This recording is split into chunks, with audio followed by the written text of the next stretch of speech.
Hey everyone, welcome to Towergate, day 67, May the 9th, 2017. It is Tuesday, and just going to go ahead and give my thoughts on the hearings yesterday with Clapper and Yates. First of all, no major bombshells, nothing that we didn't already know, that I didn't already know, was learned. I thought that both of them were pretty much of course, Clapper, you know how Clapper is. He says as little as he has to say, and he says a lot of things that are kind of vague or could go either way. There's a couple things I noticed I will be pointing out. Yates, to me, seemed like there was certain lines of questioning where she really wanted to elaborate and talk a lot, and certain lines of questioning where she really, you could tell, didn't want to say anything hardly at all. Mainly whenever in the hearings, really, they kind of focused on mostly quite a bit about, the Russia and Trump, a little bit on the surveillance part, but mainly it seemed to me that the hearings were much more focused on this unmasking with Flynn and the Russian ambassador, and also a lot of focus in what Yates wanted to talk a lot about was the fact that she told the White House, meaning I assume she means the Obama administration, that they believed that there was information that the Russians may have that they could use as blackmail against Flynn, and that they had advised Obama of this, and that Obama had advised Trump that he had information that Flynn may not be a good person to nominate for the National Security Agency or the National Security Advisor, because he could be, they didn't specifically say blackmailed, but that Obama told Trump that he may not be the best person to nominate. They didn't give the specific reason why. There was also some talk of Sally Yates suggesting that she was blocked, or that there was some effort to block her. Of course, Sean Spicer came right out after the hearings and denied that they made any attempt to block her, and says that the evidence of that is overwhelming. And he held up some documents, and he says it's even in the Washington Post, who are the very people that were making one of the loudest voices making that claim. Again, it was really nothing other than what I expected. So I'm going to go down just for a few things here. There was one thing that kind of stood out to me, though, before I get into the things I wrote down. This is something I didn't write down, but it was kind of funny. Also, there was some questions, by the way, on the travel ban. There was questions on the travel ban. Yates still defending her position on the travel ban. And that was mainly questions coming from Ted Cruz. Now, Ted Cruz, I mean, it was kind of funny. Ted Cruz spent most of his time dealing with the issue of Sally Yates and the travel ban, but he also asked a question to Clapper that I thought was pretty funny. He suggested to Clapper that he just said, "What do you think about a government official, a high-level government official, someone in national security, sending thousands and thousands of emails to a private individual on a non.gov home computer? What do you think? What's your take on if you were to learn about something like that happening?" Of course, he was talking about Hillary Clinton, and it's funny because Clapper did the typical, a hand on the brow, looking this way, looking that way, eyes darting all over the place. He tried to dance around the question, but he eventually did get around to saying, "Well, I would consider that a major problem. Although, as in my particular position, I'm not into any type of enforcement or anything like that." He says he would have made out a potential crime report on it, but that's as far as it went. So it's kind of funny that Ted Cruz, would ask that question, because it kind of goes back to the Hillary emails.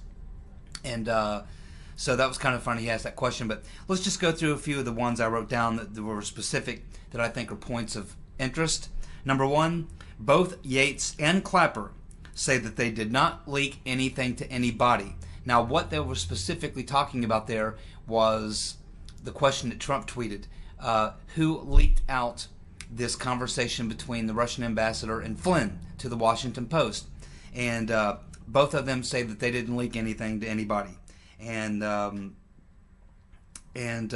another thing that came up was They were both asked about investigations of leaks, and both of them, Yates and Clapper, both said that they were not aware of the Department of Justice investigating the leaks. Now that's pretty funny, because we've had Comey for the last 6 months telling us he's really looking into these leaks. He's looking all into these leaks. Well, if Comey was looking into these leaks, I find it hard to believe that the Attorney General, Acting Attorney General, or Assistant Attorney General, and the head of all the intelligence agencies, Clapper, would not know, because we know that the leak probably came from somewhere in signal intelligence. We mean the leak of the phone conversation between Flynn and the Russian ambassador. So what I took from that is that maybe James Comey isn't looking too hard into those leaks.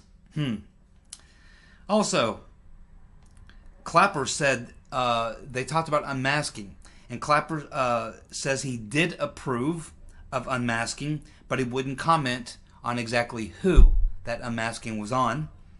Yates says that she personally did not unmask any conversations regarding Trump.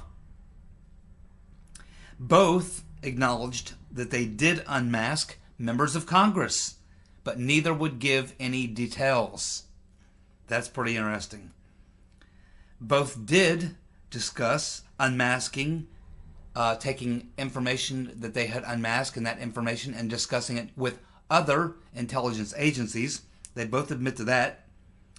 Clapper reaffirmed that at his position, head of DSI, head of all the intelligence agencies, that he had no proof of Russia collusion between Trump and the Russians. Clapper also stated that he could not corroborate the dossier. He said he knew about the dossier, was very familiar with it, but he said that the DSI, that they were never able to corroborate any of it. This is very important. These are going to be very important questions when we get to Susan Rice. So Yates says that she would not reveal who requested the unmasking of Flynn and the Russian ambassador. So Yates obviously knows who requested the unmasking of Flynn and the Russian ambassador, but she would not give up that information. Then Clapper was pressed on it, and he said, and I think Yates agreed, that the unmasking request of the Russian ambassador and Flynn would be known. They said yes, there would be a way to know that, because there had to be a formal written request. So while they would not disclose it, they both said that certainly there should be a record of that, and they won't disclose it, but if someone wanted to, who had the I guess the clearance or security clearance to know that there should be that answer should be able to be known of who actually did request the unmasking. And again, I think that this if they're not lying, now Yates and Clapper could be lying, very, very possible, but if they're not lying, again, that means that we didn't get to the bottom of those questions, which means other people have to be asked. And eventually you run out of people who could have done that. There's only so many people who could have requested this unmasking. Again, I think this is why Rice is so nervous. This is why Valerie Jarrett has not come up, and we haven't heard from Loretta Lynch. But if these two people are saying that they didn't request that unmasking, then eventually you're going to run out of people to ask. And there's only so many people who could have authorized that. That's why I say, you get all the people who could have, the only people who could have requested that unmasking, and you get them all in here, eventually one of them has to admit to it. They can't all say they didn't do it. Both say, Clapper and Yates both say that they don't know how the conversation between Flynn and Russian ambassador was leaked to the Washington Post. So they say they didn't do it, they didn't direct anybody to do it, and they don't know. They don't know how that. Now, when Yates gave her answer to that and Clapper gave his answer to that, the look on their faces to me appeared to be like they were maybe lying a little bit. Just the impression I got. They didn't answer it with a tremendous amount of confidence. Let's put it that way. They both seemed a little rattled as they were going through this line of questioning, because they were asked, did they do it? Did they know who did it? And they wouldn't reveal any of that. And they said they don't know how the conversation was unmasked. So they were both a little nervous in that line of questioning. So I think it could be one of them cases where they have plausible deniability.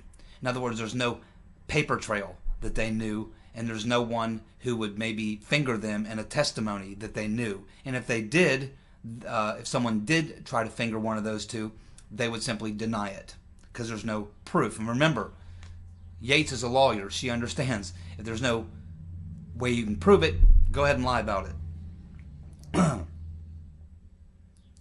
Let's see. They both were asked about incidental collection on any presidential candidate in 2015 or 2016.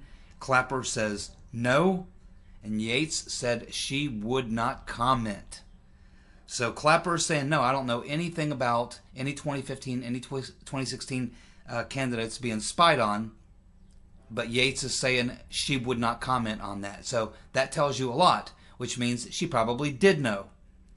So it'll be interesting to see if they try to get her to comment on that in a secure. They might call her back because some of the questions that she would not answer, I think they may want to get the answers to. So I think they may call her back in a closed session and try to get the answers on that. But the very fact that she would not deny that, the fact that she's stating that she would not comment, tells me she does know.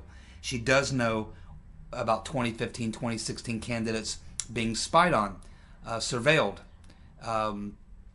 wiretapped, whatever you want to call it. And of course, we had Rand Paul come out the other day and say he's learned from several different sources that he, in fact, was spied on. So the fact that Yates would not comment on that is very interesting. Again, whenever we got into questions about the wiretapping and about the surveillance, both of them got nervous. A lot of times Yates wouldn't comment. Clapper would dance around. Whenever they were talking about the Flynn and the Russian ambassador, Yates was all kinds of talkative. She had no problem talking about that and trying to make her case constantly that she was afraid that, or they were afraid that Flynn could be blackmailed. That's what she wanted. That's the point. She went there with Yates was there for one reason, and that was to try to sell her case that Flynn could have been blackmailed and that they gave this information to Trump and that they refused not to act on it. This is what her whole dance was. Anything else about eavesdropping, surveillance, or anything like that, she didn't have very much to say at all. And she looked kind of nervous when she was asked a lot of those types of questions. She danced around a lot, wouldn't comment on quite a few of the questions. So that tells me a lot. That tells me she knows a lot more than she's letting on, and that there is definitely something there with the eavesdropping. Let's see. Alrighty. There was a lot of talk of Flynn's conduct, but there was never any specifics given. Yates says she was not aware of interceptions of any of the 2016 presidential campaigns. There were no bombshells. Lots of spinning, lots of avoiding questions. Yates defended herself on the travel ban. Clapper asked if he ever leaked unclassified information. He said, well, if it's unclassified, it's not leaking. That got a big laugh. Yates says she was told that the White House was susceptible. She told the White House Flynn was susceptible to email, but again, would not give any specific evidence. And let's see, the emphasis on the White House blocking Yates from testifying was again made by Yates, but as I said earlier, Sean Spicer denied any of that. So really, nothing to talk about, no major bombshells, pretty much what I expected. So I think that they're going to have to interview some more witnesses to get to the bottom of the surveillance, but eventually somebody is going to have to admit to who signed off on these FISA warrants for this eavesdropping, for these, for the, whatever you want to call it, surveillance, whatever, because at this point it looks like both Clapper and Yates want nothing to do with surveillance on Trump or his campaign team.